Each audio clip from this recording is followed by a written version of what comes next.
You're watching KTN Prime. Now tonight we revisit Kenya's growing landslide crisis, a threat that has taken hundreds of lives over the years and continues to devastate communities.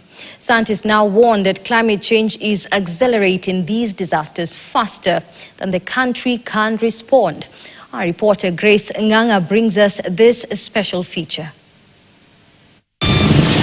Kenya has lived with the threat of landslides for decades, but the past few years have turned that threat into a recurring national tragedy. Niliposimama kwa mlango nikapiga nduru.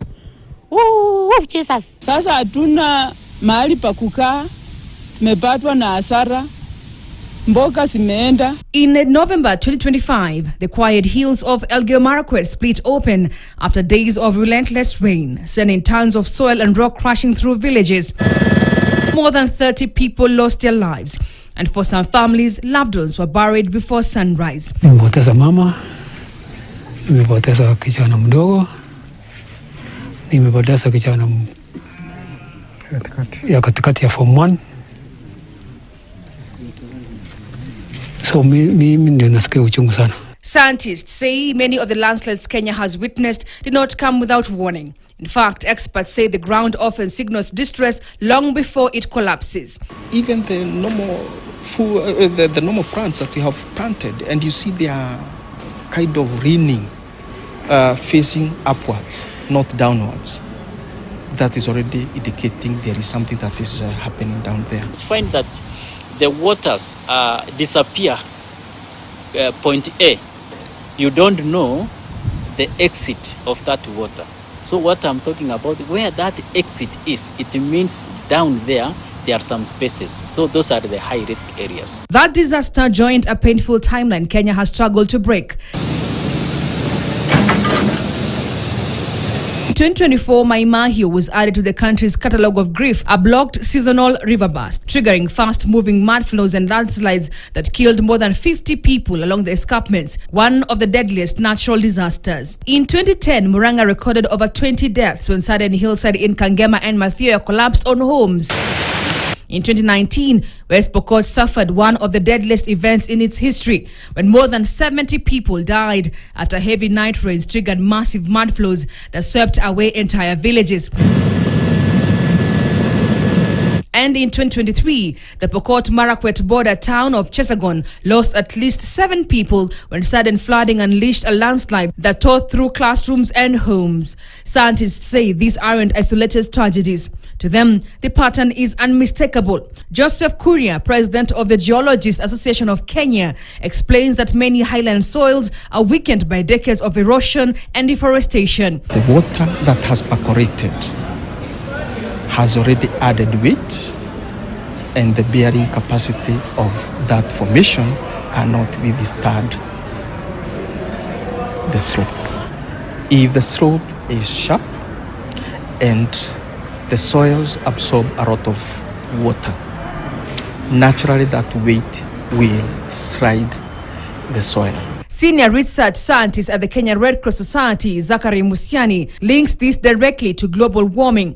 He points to long-term climate data showing Kenya now receives heavier bursts of rainfall within shorter periods. Global warming of our Earth. You find that the human being, we have released a lot of greenhouse gases. This is the gases which does not allow the escaping of the radiations which we usually receive from the sun. So this means that the earth is becoming warmer and warmer and warmer, which again is affecting the sea surface temperatures. He warns that as global temperatures continue to rise, East Africa will face even more extreme rainfall, and the hills, already fragile, will struggle to cope.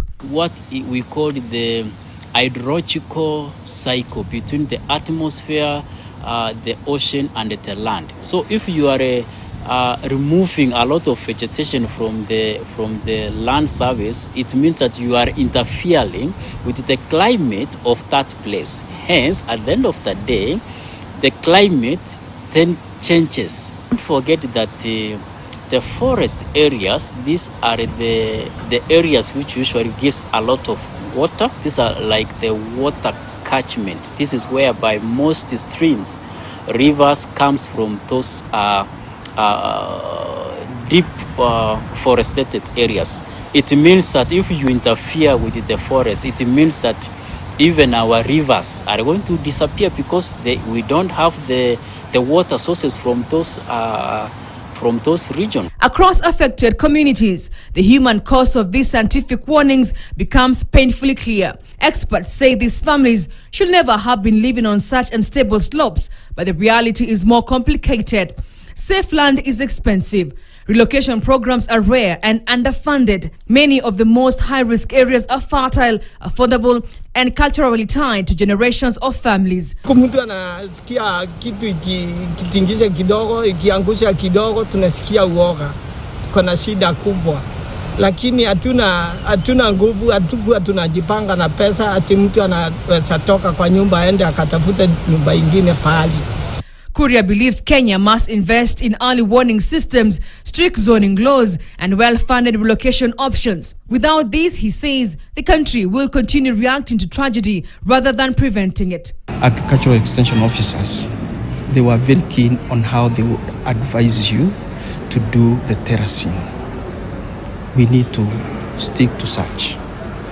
They control and they also tell you the kind of vegetation that you need to grow.